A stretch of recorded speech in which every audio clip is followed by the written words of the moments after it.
This is the story of Latin music, Miami Beach, and Rey Mambo. I first came to Miami Beach in 1938, 2 months after I was 13 years old. I guess it was love at first sight. I just fell in love with Latin music. That's what turned me to everything Latin.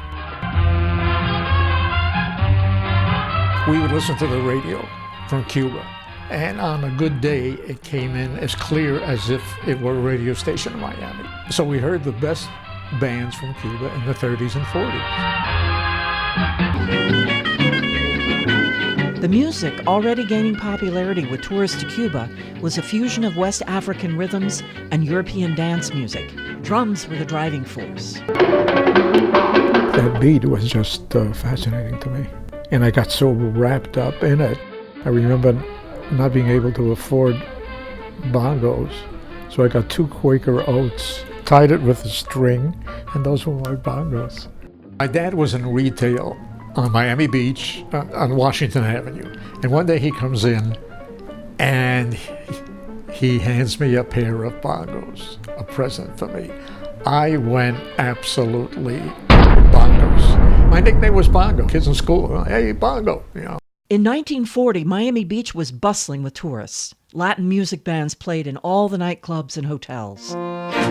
When the U.S. entered World War II in 1941, Miami Beach became a military training base. The hotels were filled with soldiers. Troops marched to training classes and did exercises on the beach. Marvin finished high school in 1942. As soon as he turned 18, he was drafted into the Army. Got in the Army in 44, and then ended up in a War Department show playing bongos. What'd you do in the war, Daddy? I played bongos with a Puerto Rican orchestra. As part of the Khaki Caballeros, Marvin performed across the country on Army bases and in hospitals for wounded soldiers. After the war, he came back to Miami Beach. I was just playing with 3 other guys just for kicks. And I saw an ad in the Miami Herald and it says, strings wanted, Latin room, Pan American Hotel. And I said, let's go, we'll audition. We went to audition, the guy liked it. He says, okay, we'll hire you for the weekend. What's your name? I said, Marvin Baumel. He said, no, we can't do that. You're a Latin band, you know, you gotta have a Latin name. I said, let me think. He said, no, you can't think. I have to call the Herald in. The deadline is now. So I had a recording that was El Rey del Mambo by Machito. Nobody knew what the mambo was. Hard in this country. And it was. So I said, Rey Mambo. And I figured for a weekend, what the hell.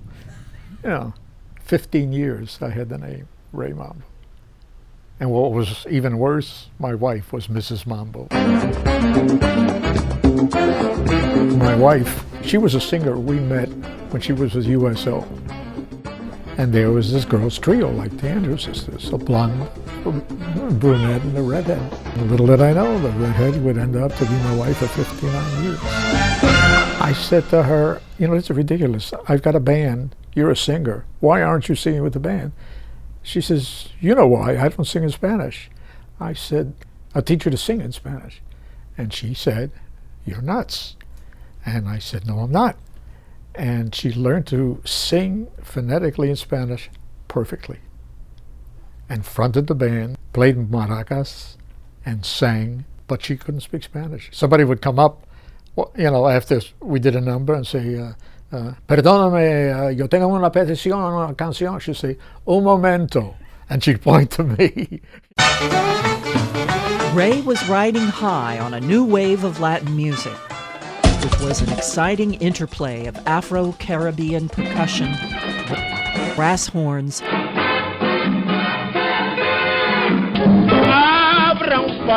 and vocals.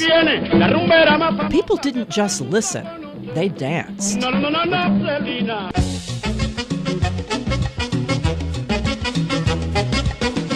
Recordings poured out of the studios in New York and Mexico.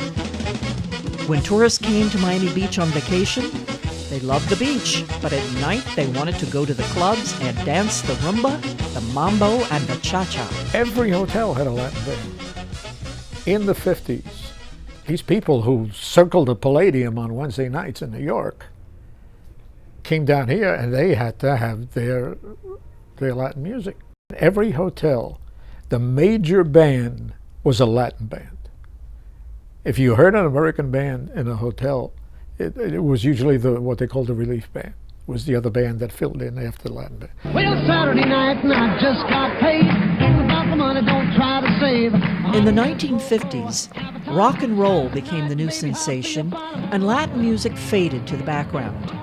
But in Miami especially, Latin music was revived with the arrival of tens of thousands of Cubans who left Cuba after the Cuban Revolution and brought their music with them. 1, 2, 3, 4. Young musicians who are growing up in culturally rich South Florida are part of the mixture of new and old.